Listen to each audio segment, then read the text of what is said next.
friends. I hope you're doing really well today. Last week on our drive down to Florida, we were coasting smoothly along on a nice, clear, open expressway through Jacksonville, when suddenly I found myself winding down an off-ramp onto a surface street and into the middle of a rough-looking neighborhood. And I turned to my wife and exclaimed, "How did we get here?" And she looked at me with this bewildered expression on her face and said, of course, "Honey, I have no idea. Where did you go?" That's when I noticed this giant, ugly detour sign. I think they make those signs deliberately ugly so that we can't miss them, but apparently I had missed the big, giant detour signs. And the detour was unplanned, unexpected, and sort of unsettling. Has God brought you through a detour lately? Maybe you feel like you're in a detour right now that's unplanned, unexpected, and maybe a little unsettling. You see, we can have these schedules that we build for ourselves, plans that we design for our lives, details, a ministry idea, a business plan, relationship ideas that we might have, how to build a relationship with a girlfriend or something like that. And then God sends us on this detour and we go, "How did I end up here? What are you doing, God?" But God sends us on detours with his purpose, always with this purpose in mind, that he's going to produce in us and through us what we could never see or achieve on our own. And all the while, you and I might be shouting out, "How did I end up here?"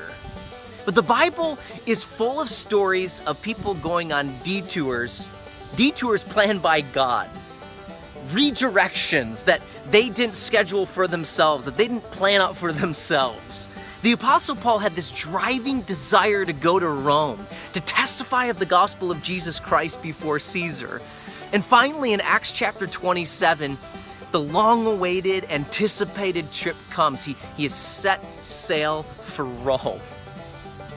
But then suddenly, storm after storm after storm redirects their voyage, and then a storm gets so fierce that their ship is wrecked on a reef off the coast of a small island called Malta.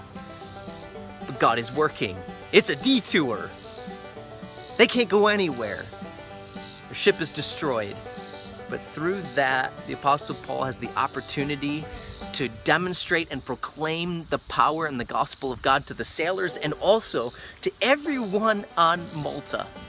And says this in Acts chapter 28, after the Apostle Paul goes and prays for the father of the governor of this island, a man named Publius.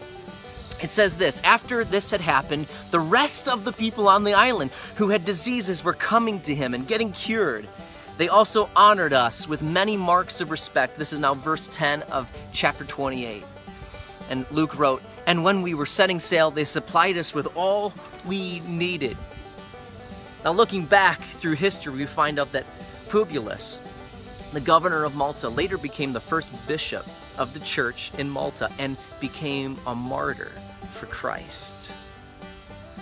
Today, Malta has perhaps the highest percentage of Christians out of any nation in the world. Some 98-99% Christian.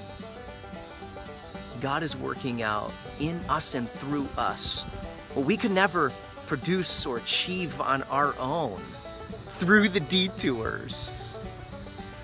I heard one pastor say this, that waiting time is not wasted time. God's delays are not God's denials. God is working in and through the detour, even though it may be frustrating. You might be tempted to get angry at it. You might be really upset with God by the detour. You say, "Hey God, why are you doing this? This didn't fit my plan. This didn't fit my schedule. I thought my plan was better than yours, God, or that you were going to adopt my plan. Why is this happening now? This doesn't make sense." But God is working through the detours. And he's going to do in you and through you what you can never achieve on your own. And all the while, God is standing back and saying, I have a plan. My plan is to conform you to the image of my Son, Jesus Christ. The great missionary to orphans George Mueller said this in the margin of Psalm 37, verse 23. The steps of a good man are ordered by the Lord, and so are the stops. God causes us to stop, to wait.